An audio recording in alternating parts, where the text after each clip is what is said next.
Publisher से बात हुई डायमंड वालों से।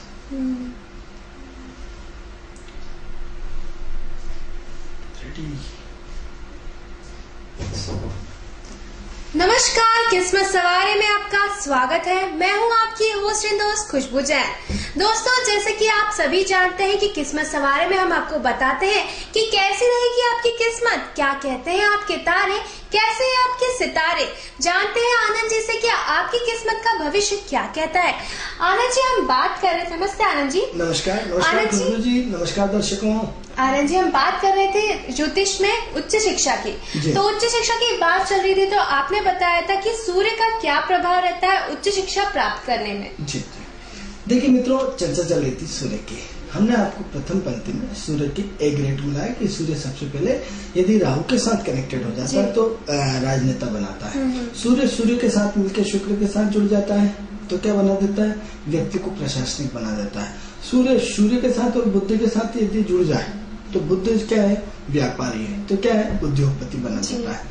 अब सवाल ये हो रहा है कि सूर्य मेडिकल का कारक है, सूर्य डॉक्टर का कारक है। तो सूर्य जब 4-8-12 भाव से जुड़ जाता है, 4-8-12 रिसर्च के होते हैं, 4-8-12 कहीं न कहीं गहराइयों से जुड़ने को होते हैं, 4-8-12 बीमारियों के होते हैं। तो 4-8-12 का कनेक्शन यदि 1-3 से हो जाए या 5 से हो जाए, 11 से हो जाए, तो ऐसे में व्यक्ति को, बीमार व्यक्ति को स्वस्थ करते हैं। तो स्वस्थ कौन करता है, सूर्य करता है।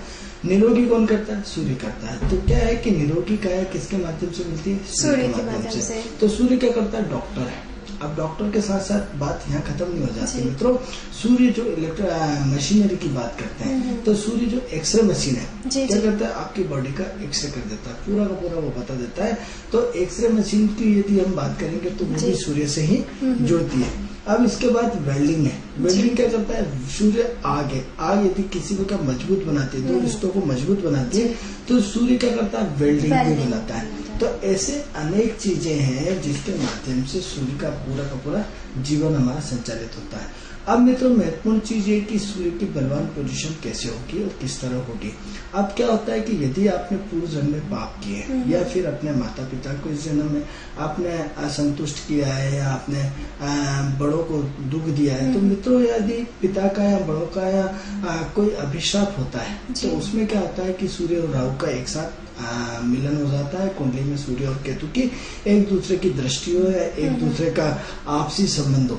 यदि इसी चीज में यदि अध्यात्म से हो जाता है, किसी आध्यात्मिक व्यक्ति को पसंद किया तो आपने सूर्य केतु का ग्रहण लग जाता है, सूर्य केतु की दृष्टि और केतु की सूर्य पे दृष्टि। अब यहाँ दो दृष्टिकोण है मित्रों जो हम आपको बताने जा रहे हैं कि सूर्य राहु के अंडर में या राहु सूर्य के अंडर में। तो डिपेंड ये करता है कि वो किस राशि में बैठे, किसके साथ बैठते हैं। मित्रों, हर व्यक्ति इस चीज को नेगेटिव में ले लेता है कि सूर्य का राहु का ग्रहण योग बन गया है। अरे ये भी तो कह सकते हैं कि पितरों का आशीर्वाद है, ये भी तो कह सकते हैं कि उसका पॉजिटिव है।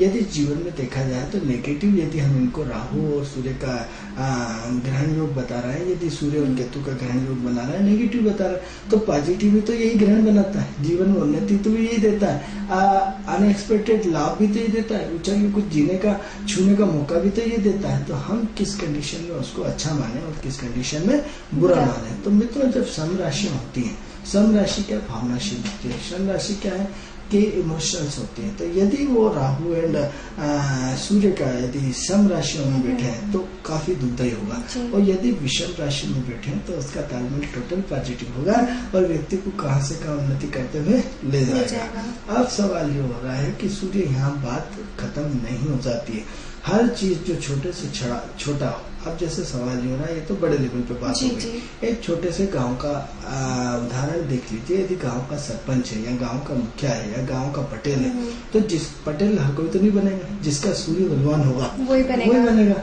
तो अब क्या होता है कि अब गांव के लेवल पे उसका सूर्य उतना बलवान है तो गांव के लेवल पे सम्मान दे रहा है। अब सवाल ये हो रहा है कि किसी बड़े शहर की बात करते हैं, तो बड़े शहर में क्या होता है, महापौर हो गया। तो अब क्या हो गया कि यदि सूर्य उसका बलवान है तो इतने सारे लोगों ने तभी तो उसे नगर पालिका का अध्यक्ष बनाया या किसी चेयरमैन बनाया, तो उसमें सूर्य क्या उससे बड़ा हुआ है।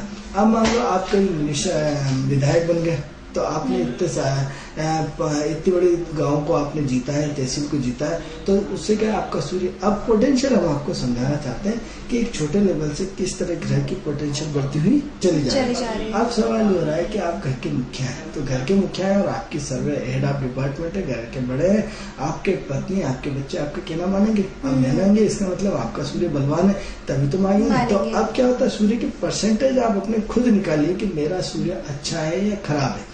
तो सिर्फ आपकी घर में चल रही तो आपका परसेंटेज सिर्फ 10 या 20% सूर्य आपका बलवान है। यदि आपकी समाज में चल रही तो इसका मतलब आपके सूर्य की पोटेंशियल पावर 10 से न मिलाकर के 30% है। यदि आपके ऑफिस और ऑफिस के कर्मचारियों के बॉस है तो आपका क्या हुआ परसेंटेज बढ़ता जा रहा है। अब उन सारे जिले लेवल पे आप उन पूरे एक जिले के मालिक है या एक पूरे तहसील के मालिक है, तो उस आम गांव के व्यक्ति से, उस लेवल से आपका सूर्य की पोटेंशियल कहीं ना कहीं आपकी ज्यादा है। अब उससे और बड़े लेवल पे जाए तो अब जैसे क्या होता है, यहाँ बड़ी उसमें बात करें कि छोटा रोल मिला, यानी रोल तो मिला, सूर्य तो बलवान है, लेकिन क्या एक क्षणिक रोल मिला, उससे बड़ा रोल मिला, यानी आपका सूर्य और उससे पावरफुल है, और उससे यदि टीवी में मिल गया और अच्छे चैनल में मिल गया तो वो सूर्य बलवान है। लेकिन यदि आप डायरेक्ट फिल्मों में जा रहे हैं, अमिताभ बच्चन के साथ आपका वो चल रहा है, अमिताभ बच्चन की तरह काम कर रहा है, मतलब सूर्य फुल स्ट्रॉन्ग है, सूर्य डिफीट ही नहीं खा रहा, क्योंकि तभी तो आपको अमिताभ बच्चन को पूरे वर्ल्ड में जाना जाता है। तो क्या है, आपका सूर्य इतना जगमगाता है कि आप दीपक की तरह नहीं, प्रकाश की तरह पूरे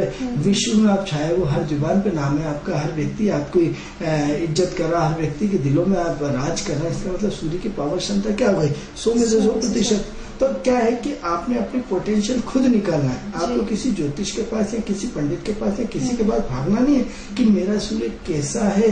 आपका सूर्य खुद बताएगा कि यदि आपके व्यक्तित्व में, आपकी पहचान और दोस्तों में अच्छी पहचान हो, उस ग्रुप में आप दोस्त हो, आप खर्च कर रहे हो, आप चला रहे हो, आपके वर्चस्व है, तो इसका मतलब उन 6 लोगों से ज्यादा कहीं ना कहीं आपका सूर्य बलवान है। लेकिन आप कंजूस हो, आप पीछे हो, आप पंक्ति में खड़ो, आप पीछे बैठे हो, बॉस के हमेशा आगे बैठता है। तो सूर्य जिसका बलवान होगा क्या होगा, सीट की वीआईपी कुर्सी पे यदि गाड़ी में बैठे हैं तो जिसका सूर्य कमजोर होगा वो पीछे पीछे बैठेगा, और जिसका सूर्य बलवान होगा उन्हें रोक के तो रुक गई गाड़ी, उन्हें नाश्ता करना है तो करना पड़ेगा, यानी जिसका सूर्य बलवान होगा वही तो ऑर्डर चलाएगा। तो क्या है कि आप अपना पहचान, पुनः इस चीज को हम रिपीट कर रहे हैं कि आप अपने सूर्य की गणना करें कि आपका सूर्य कितना बलवान और कितना अच्छा है। तो आप सबसे पहले घर में आपकी चल रही है, आपके माता पिता की चल रही है, आपके बड़े भाई की चल रही है, छोटे भाई की, कई बार पत्नी की चलती, किसी की नहीं चलती, इसका मतलब आपका सूर्य कमजोर है, आपकी पत्नी का सूर्य बहुत बलवान है। तो क्या है, या आपके बेटे की चल रही है तो आप दोनों का सूर्य कमजोर होगा, किसका सूर्य बलवान, बेटे का बलवान हुआ।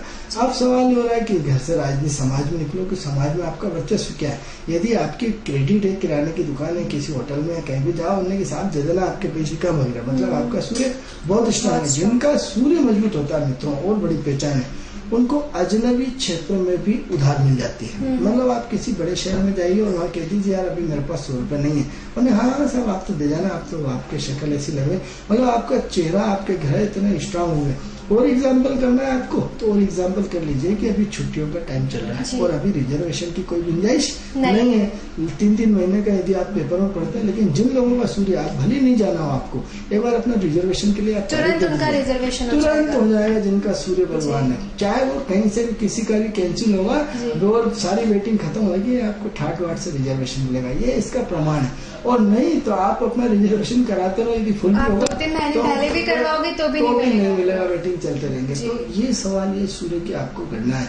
यदि आप किसी भीड़ में बिल जमा करने जा रहे हैं, डॉक्टर के जा रहे हैं, आपका सूर्य बलवान है, आपकी प्रथम पंक्ति में पहला नंबर आपका ही आना, चाहे कितना ही। लेकिन सूर्य यदि कमजोर है, आपको तो लाइन में खड़े शनि की पंक्ति में आ गया, तो मित्रों सबसे पहले आप किस पंक्ति में आना चाहते हैं, सूर्य की पंक्ति में आना चाहते हैं, शनि की पंक्ति में आना चाहिए। सूर्य में वर्चस्व, सूर्य में प्रभावशालिता है, सूर्य में दंडरिता है।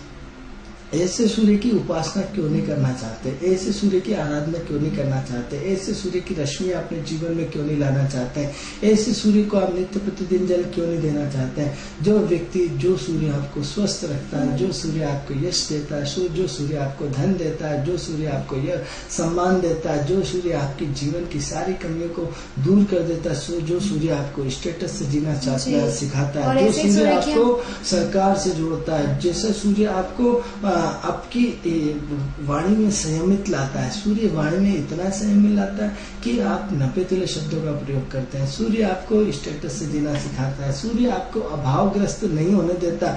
सूर्य आपको कभी धन की कमी महसूस नहीं होता है। मित्रों, ऐसे सूर्य को हम बार बार प्रणाम करते हैं और हम सूर्य की उसके बाद वंदना नहीं करना चाहते हैं। आप अपने प्राचीन संस्कृति की वापस हम बात करते हैं तो प्राचीन संस्कृति में पहला अध्याय क्या था, पहला धर्म क्या था? सुबह उठते से सूर्य को अर्घ्य देना। मित्रों, हम सूर्य को अर्घ्य देना भूल गए। एक ऐसा सूर्य का एक लोटा जल जो सिर्फ आप नहाते वक्त दे सकते हैं। सूर्य की आराधना कर सकते हैं, सूर्य की रश्मियों का पान कर सकते हैं। सुबह घर से निकलते से ही आप सबसे पहले सूर्य को हाथ जोड़ के प्रणाम करके निकल सकते हैं। आप देखिए, आपकी जिंदगी बदल जाएगी, आपकी सोच बदल जाएगी, आपका स्टेटस बदल जाएगा, आपका मान सम्मान बदल जाएगा, आपका वर्चस्व बढ़ जाएगा। मित्रों, सबसे पहले सूर्य को बलवान करिए। और यदि नहीं मानना चाहते हैं तो आप अपनी कुंडली उठा के देखिए कि 9 ग्रहों का राजा कौन होता है? सूर्य होता है। सूर्य क्या होता है? जिसके अंडर का राजा 9 हो, सारे 8 ग्रह किसके अधीन काम करते हैं? सूर्य के अधीन करते हैं।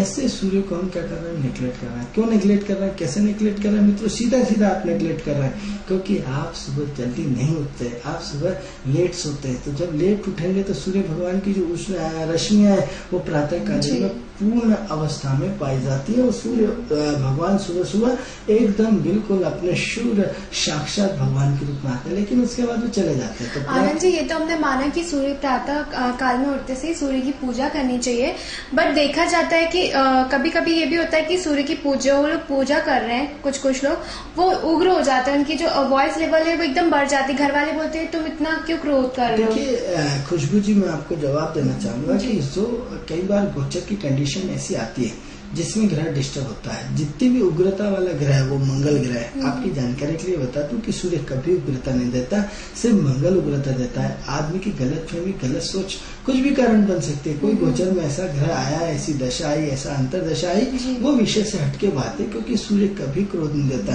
क्योंकि आप देखिए कि राजा तो इशारों में बात करता है, राजा को कभी क्रोध नहीं आता। राजा यूं इशारा में कर देगा, आपके काम लग जाएंगे। राजा कभी चिल्ला चोट नहीं करता। राजा तो लिखित में इससे धीरे से उसके मंत्री को इशारा करता है। इसलिए ये इस तरह की गलतफहमियां बिल्कुल ना लाएं, क्योंकि सूर्य एक पवित्र है। अब सवाल ये हो रहा है कि जो छठ पूजन होती है उसमें सूर्य का ही पूजा होती है, तो सवाल ये हो रहा है कि हम छठ पूजन करना भूल जाए। अब क्या हुआ, एक पर्टिकुलर एक जाति उसके लिए हो गया सब छठ पूजन, सिर्फ बिहारियों के लिए या फलाने।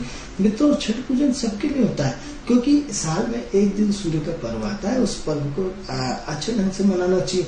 अब सवाल प्रश्न ये उठता है कि क्या हम दीपक जलाकर रोज सूर्य भगवान की पूजा करते हैं? क्या रोली लगा सकते हैं, सिंदूर लगा सकते हैं, उनको अक्ष चढ़ा सकते हैं, उनको पूजा कर सकते हैं, उनको जल दे सकते हैं? मित्रों, जीवन में एक काम अवश्य नित्य प्रतिदिन करिए, भगवान सूर्य की आराधना करिए। भगवान सूर्य की आराधना करेंगे, आप देखिए कि 40 दिन के अंदर आपकी जिंदगी चमक जाएगी, आपके जीवन में प्रकाश आ जाएगा, जीवन में अंधकार खत्म हो जाएगा। आप मित्रों ये मुझे बताएं कि जहाँ प्रकाश होगा वहाँ क्या अंधकार रुक सकता है? आपकी जिंदगी क्या है? हर व्यक्ति के जीवन में प्रत्यक्ष रूप से किसी न किसी रूप में अंधकार बना हुआ है। हमें क्या करा? हमें क्या होता है शास्त्रों में? अस्तोमा सद्गमय, तमसोमा ज्योतिर्गमय, मृत्योर्मा मृतर्गमय। तो क्या है, आपको अस्तोमा सद्गमय चाहिए, मतलब अंधकार से प्रकाश की ओर। अंधकार से प्रकाश की ओर कौन ले जाता है? सूर्य ले जाता है। तो हम सबसे पहले सूर्य की स्तुति करें। सूर्य का एक कैसेट आती है, उसको नित्य प्रतिदिन सूर्य